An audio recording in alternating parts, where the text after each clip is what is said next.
Schönen guten Tag und viel Spaß mit Scoppi on Air. Hallo zusammen, hier ist wieder euer Scuppi, wieder mit einem Gast in meinem Podcast, der zweite Duo-Podcast. Hallo liebe Ricky. Hallo Scooby. Schön, dass du zu mir gefunden hast. Ich freue mich, mit dir einen Podcast aufzunehmen. Jetzt haben wir schon die erste Frage an dich. Yes. Wer bist du, von wo kommst du, was machst du? Erzähl mal ein bisschen den Leuten, die den Podcast hören, was du machst. Also ich bin der Ricky, man hört es schon am Dialekt, ich bin eigentlich ein Schömeli, also ich komme aus Basel. Habe aber in Zürich Musik studiert, also Entschuldigung, in Winterthur, das ist ja nicht Zürich. Und ich wohne jetzt im Kanton Aargau. Also es ist ganz, ganz schlimm, wenn man das als Basler macht. Ich mache Musik seit 2012 professionell. Und habe ein Leben gespickt mit immer lustigen Nebenjobs. Aber die Musik ist im Kern, kann ich eigentlich so sagen. Ja. Genau. Okay. Ja, spannend. Dann habe ich gerade die Frage, du hast schon angesprochen, du machst Musik. Yes. Wie bist du auf das gekommen oder was machst du für Musik und was hörst du gerne privat für Musik? Also, ich habe gewusst, dass ich etwas mit Musik will machen will, als ich mit 8 «We Will Rock You» gehört habe von Queen. Ist auch geil. Das ist... Als Kind war das auch geil, weil es einfach so ein einfaches Lied ist, oder kannst mitmachen, oder? Und dann habe ich gewusst, ich will einfach irgendetwas mit Musik in meinem Leben machen. Und es hat sich dann halt so herauskristallisiert, wo es um die Berufswahl gegangen ist. Und dann habe ich Jazz studiert, weil zu diesem Zeitpunkt habe ich Jazz gehasst. Also weißt, ich bin eher so Iron Maiden, Black Sabbath. Also Rock. Ja, genau. Ja. Und dann habe ich aber gewusst, wenn ich das schaffe zu studieren, dann schaffe ich auf gut Deutsch alles. Dann gibt es keine anderen Herausforderungen mehr. Und ich bin aufgewachsen mit Gospelchorliedern von meiner Mutter. Sie hat auch viel Country gehört. Mein Opa und Oma, die haben immer Schweizer Örgeli-Musik gehört. Und ich habe nie nur etwas gehört. Bis heute. Ich habe nicht irgendwie nur Metal oder nur Jazz in meinem Leben.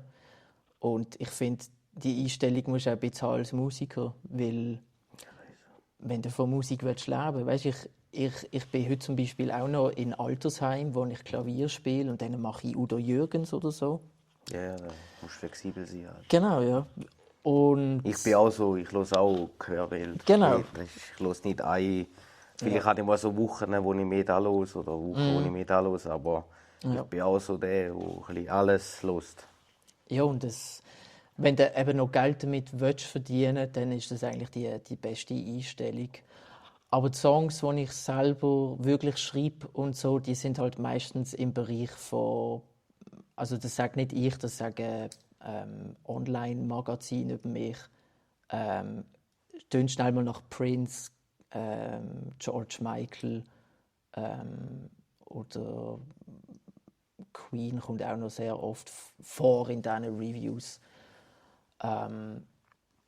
Aber ich mache einfach Musik. Entweder, wenn es nach Metal muss tönen oder ich gerade Lust habe nach dem, dann mache ich ein Metal-Lied. Wenn ich Lust auf ein Jazz-Ding habe, dann mache ich das und so weiter. Also ich grenze mich nicht recht ein. Okay. Gar nicht. Und so Medien sind die recht scharf auf so, wahrscheinlich ich stelle mir das so vor, ich schaue auch Streamer, zum Beispiel, ich weiss nicht, Montana Black, ich weiss nicht, ob du den kennst. Natürlich, Monte, ja. Genau, das ist mein Lieblingsstreamer. Ja. Und, Digga. Digga, genau.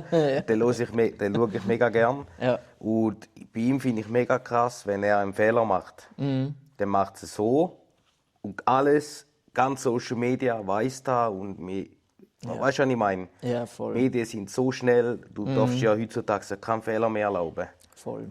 Ist das bei dir auch so, also so wenn es um Musik geht, wahrscheinlich, das ist etwa ähnlich, nehme ich an. Nö, bei mir ist es irgendwie so eher, man denkt, man macht alles richtig und dann wird aufgezeigt, dass es anscheinend doch nicht richtig ist. Aber ganz ehrlich, ich setze mich auch ein bisschen für das ein. Weißt, ich bin irgendwie dagegen, dass heute alles perfekt muss sein.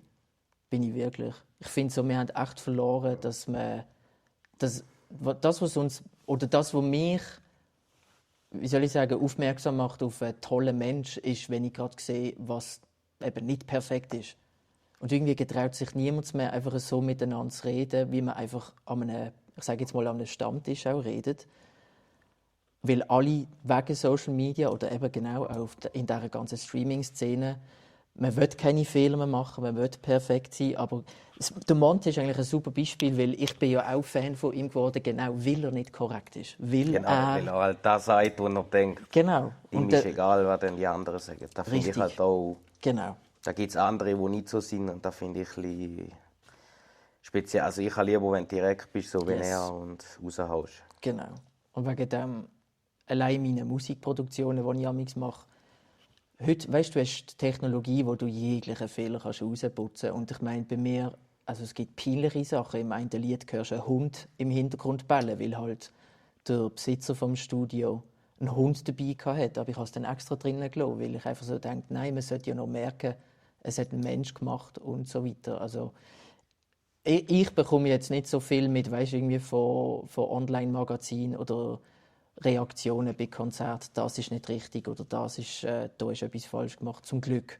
Aber ich weiß, dass es sicher hinterdurch passiert bei den Musikern. Also. Und heutzutage ist ja auch viel mit KI gemacht, wahrscheinlich so. Also, da sehe ich ja selber, wenn ich etwas poste, haben mir Leute auch schon geschrieben, hast du das mit KI gemacht? Yeah. Obwohl ich das eigentlich selber aufgenommen habe und selber geschnitten habe. Aber die haben mir geschrieben, das ist sicher KI.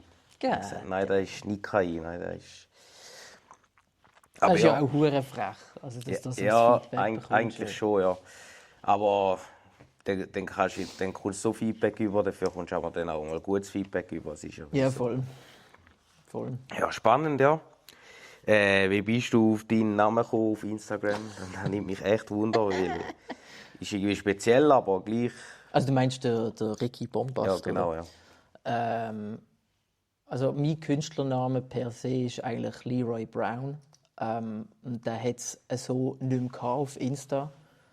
Und dann habe ich mir einfach überlegt, was sind so die Affinitäten, die ich will haben mit meinem Sound. Und dann, weil ich halt immer meine Musik Bombast Music nenne, habe ich einfach gedacht, okay, ich nehme das und fertig. Also ich habe mir nicht viel überlegt. Ah, okay. Wirklich nicht, nee. Okay, ja, aber dann cool, oder, wenn du so spontan auf so einen Namen kommst. Ja.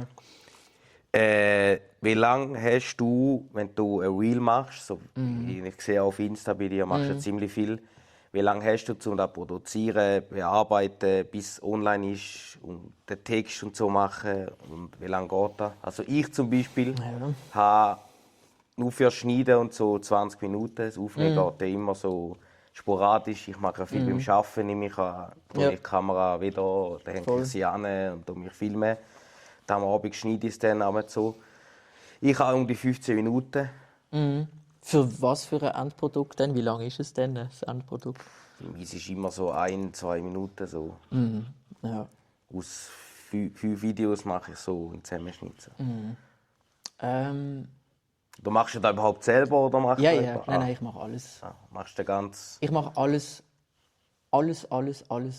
selber, außer wenn es um Grafiken geht. Jetzt die neuen Logos, die ich bekommen habe, das ist das erste Mal gesehen, dass ich jemand anderes beauftragt habe. Aber ganz ehrlich, eigentlich bräuchte ich gar nicht so lange. Meine Reels gehen im Durchschnitt so 3 Minuten. Und ich rede halt von der Leber, weißt, einfach in die Kamera. Ja, das mache ich eben auch. Ja. Und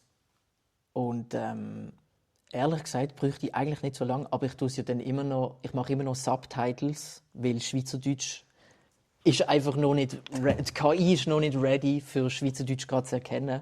Nein, das ist so, da habe ich selber gemerkt, dass das nicht ready ist. Weil ich habe es auch probiert mit ChatGPT. Ja, genau. Also manchmal geht es schon, aber es geht nicht immer. Ja.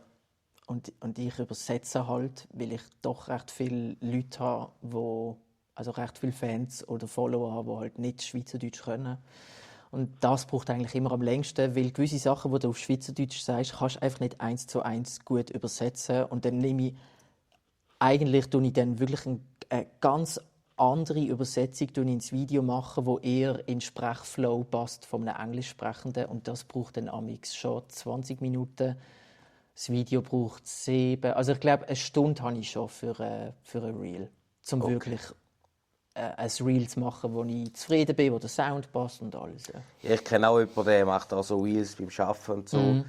Und der hat mir auch gesagt, er nimmt immer auf Schweizerdeutsch auf, aber er hat auch viele, die Hochdeutsch und die verstehen ja den Schweizerdeutsch nicht. Und er sagt auch so, das Schreiben, das Umschreiben oder den Untertitel auf Hochdeutsch machen, braucht eigentlich viel länger als den Content produzieren oder da braucht eigentlich am längsten das Umschreiben. Und der Name, Leroy Brown, hast du mich noch gefragt. Oder nein, das war Bombast. Aber wenn du willst, kann ich dir auch Leroy Brown erzählen. Ja, wieso? Ja, gerne. Ja. Dann musst du erzählen, wie du auf Scopy gekommen bist. Okay, ja, mach ich. Also es gibt ein Blueslied, das heisst «Bad Bad Leroy Brown». Das ist 1973 rausgekommen. Und das war mein erstes Lied, das ich auf dem Klavier gelernt habe. Und dort, also ich habe Klavier gelernt mit etwa 19 oder so. Und im Lied geht es am Ende des Tages geht es um einen Typ, der mit der falschen Frau geredet hat und dann vom Mann von der Frau erschossen wird. Und ich habe das einfach sau lustig gefunden, irgendwie, weil in dieser Zeit, als ich 19 war, habe ich auch viel Fehler gemacht mit Frauen.